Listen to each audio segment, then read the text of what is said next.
Assalamualaikum warahmatullahi wabarakatuh. Kembali lagi bersama saya Irfansyah. Kali ini saya akan membahas materi tentang Pancasila sebagai sistem etika. Terbagi menjadi dua, yaitu pengertian etika dan etika Pancasila. Pernahkah Anda mendengar istilah etika? Istilah etika berasal dari bahasa Yunani ethos, yang artinya tempat tinggal yang biasa, padang rumput, kandang, kebiasaan, adat, watak, perasaan, sikap, dan cara berpikir.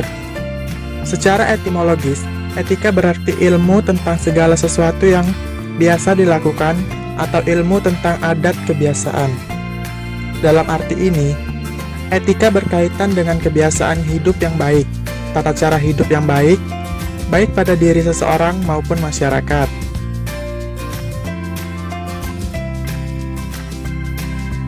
Etika selalu terkait dengan masalah nilai, sehingga perbincangan tentang etika pada umumnya membicarakan tentang masalah nilai, baik atau buruk. Aliran-aliran etika. 1. Etika keutamaan.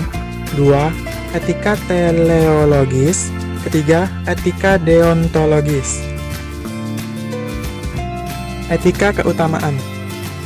Etika keutamaan atau etika kebajikan adalah teori yang mempelajari keutamaan, artinya mempelajari tentang perbuatan manusia itu baik atau buruk. Dan selanjutnya, etika teleologis. Etika teleologis adalah teori yang menyatakan bahwa hasil dari tindakan moral menentukan nilai tindakan atau kebenaran tindakan dan dilawankan dengan kewajiban.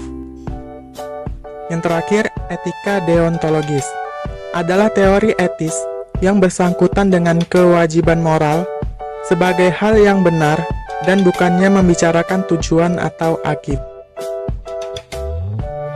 Etika Pancasila.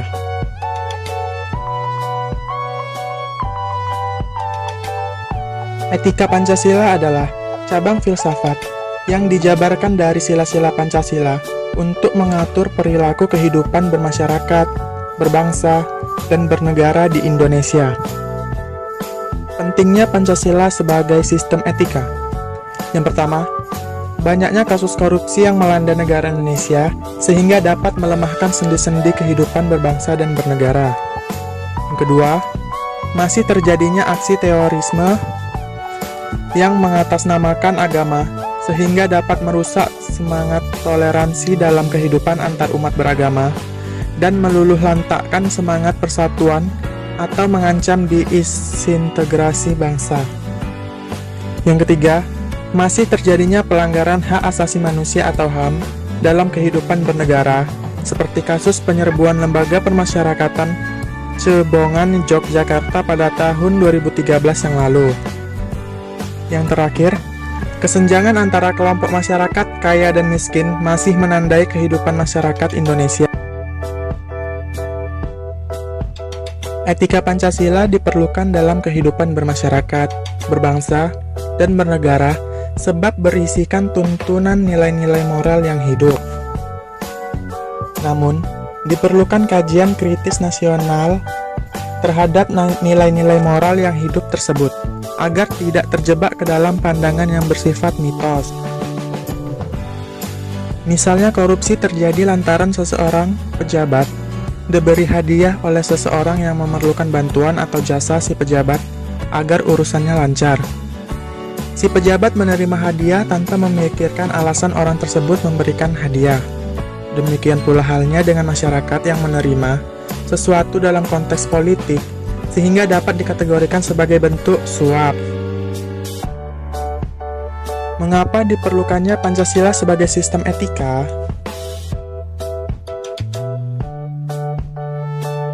Yang pertama, korupsi akan merajalela karena para penyelenggara negara tidak memiliki rambu-rambu normatif dalam menjalankan tugasnya.